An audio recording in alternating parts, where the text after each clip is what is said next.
Halo Bapak Ibu, saya Fauzan dari Rumah Sakit Pusat Otak Nasional. Saya akan menjelaskan kepada Bapak Ibu terkait resource API yang tersedia di Satu Sehat dan metode pengiriman bundle.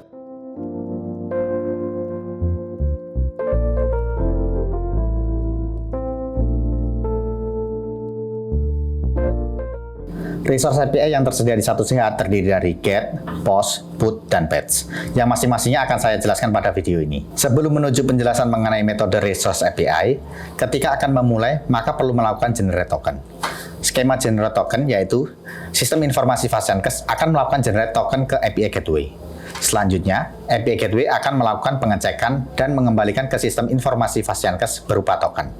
Token ini dapat disimpan di database atau sebagai cache. Setiap kali generate token, maka akan memiliki masa expired dan akan hangus setelah 3.599 detik atau kurang lebih 1 jam dengan batasan 150 hit per menit. Dalam hal ini, generate token sudah terhitung satu kali pengiriman data. Metode get digunakan untuk meminta resource ke sebuah server. Dalam Satu Sehat, metode ini biasanya digunakan untuk get IHS number pasien maupun tenaga kesehatan. Skema secara umum pada get IHS number practitioner yaitu practitioner memiliki NIK. Pada sistem informasi Fastyankes akan melakukan pencarian NIK ke API Gateway. Selanjutnya, API Gateway akan melakukan call out practitioner ke Satu Sehat.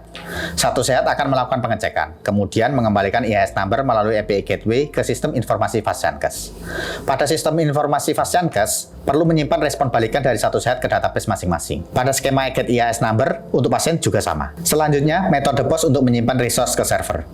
Pada Satu Sehat, metode ini digunakan untuk mengirimkan data baru. Misalnya, untuk mengirimkan data kunjungan, hasil pemeriksaan, diagnosis, tindakan, obat, maupun kunjungan dan lainnya. Setiap pasien datang ke Vaskes, maka akan memiliki encounter. Encounter ini digunakan untuk mengirimkan data kunjungan. Skema pengiriman post encounter yaitu sistem informasi Fastyankes melakukan post encounter ke API Gateway. Selanjutnya, API Gateway akan melakukan call out encounter ke Satu Sehat. Satu Sehat akan menyimpan ke Firestore. Kemudian, Satu Sehat akan mengembalikan respon ke sistem informasi Fastyankes melalui API Gateway berupa encounter UUID. Sistem informasi Fastyankes perlu menyimpan respon balikan dari Satu Sehat yang berupa encounter UUID ke database masing-masing. Setelah melakukan post encounter, selanjutnya jika pasien mendapatkan pemeriksaan, dokter memberikan diagnosis dan diberikan tindakan atau prosedur medis, maka harus dikirimkan dengan mereferensikan ke UUID dari encounter. Contoh berikutnya yaitu pada pengiriman data diagnosis. Pengiriman data diagnosis menggunakan resource condition. Skema pengiriman post condition yaitu sistem informasi Fastyankes melakukan post condition dengan encounter UUID ke API Gateway. Selanjutnya, API Gateway akan melakukan call out condition ke Satu Sehat. Satu Sehat akan menyimpan ke Firestore, kemudian Satu Sehat akan mengembalikan respon ke sistem informasi Fastyankes melalui API Gateway berupa condition UUID. Sistem informasi Fastyankes perlu menyimpan respon balikan dari Satu Sehat yang berupa condition UUID ke database masing-masing. Metode put untuk melakukan update resource ke sebuah server. Dengan metode ini, kita dapat mengirimkan secara keseluruhan data yang ingin kita update pada Satu Sehat. Metode put biasanya digunakan untuk update status kunjungan pasien, perpindahan ruangan, maupun pergantian DPJP. Misalnya, apabila pasien sudah terdiagnosis oleh dokter, maka encounter pasien perlu diupdate dengan condition UUID. Skema pengiriman data dengan put encounter yaitu sistem informasi Fastyankes melakukan put encounter yang telah dilengkapi dengan condition UUID ke API Gateway.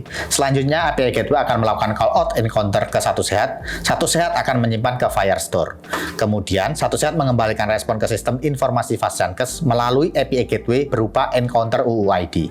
Sistem informasi Fastyankes perlu menyimpan respon balikan dari Satu Sehat yang berupa encounter UUID ke database masing-masing. Untuk metode patch, hampir sama seperti metode put. Tetapi, patch untuk melakukan update secara parsial atau hanya sebagian data yang diinginkan diupdate ke server. Pada Satu Sehat, metode ini dapat mengupdate sebagian data. Misalnya, data diagnosis yang dikirimkan awalnya A00 kolera, setelah dicek kembali, ternyata kode yang seharusnya dikirimkan adalah A00.1, kolera due to Vibrio cholerae. Dalam hal ini, kita dapat melakukan update sebagian data yang sudah dikirimkan, yaitu hanya update code dan display dari diagnosis tersebut dengan metode patch. Untuk metode batch ini jarang digunakan. Yang lebih sering digunakan adalah metode get, post, dan put. Metode pengiriman data dapat dilakukan secara real time maupun bundle. Pengiriman data secara real time dilakukan satu-satu secara real time. Misalnya pada saat pendaftaran, maka akan mengirimkan get IHS nomor pasien. Pada saat kunjungan mengirimkan post encounter. Pada saat dokter mendiagnosis, maka akan mengirimkan post condition dan post encounter. Sedangkan metode bundle merupakan metode mengirimkan resource fire dalam satu payload. Untuk mengirimkan resource lebih dari satu dalam satu kiriman, maka harus digunakan resource bundle. Misalnya, untuk pendaftaran, kunjungan, dan diagnosis, maka hanya perlu mengirimkan satu kali post, yaitu dengan post bundle.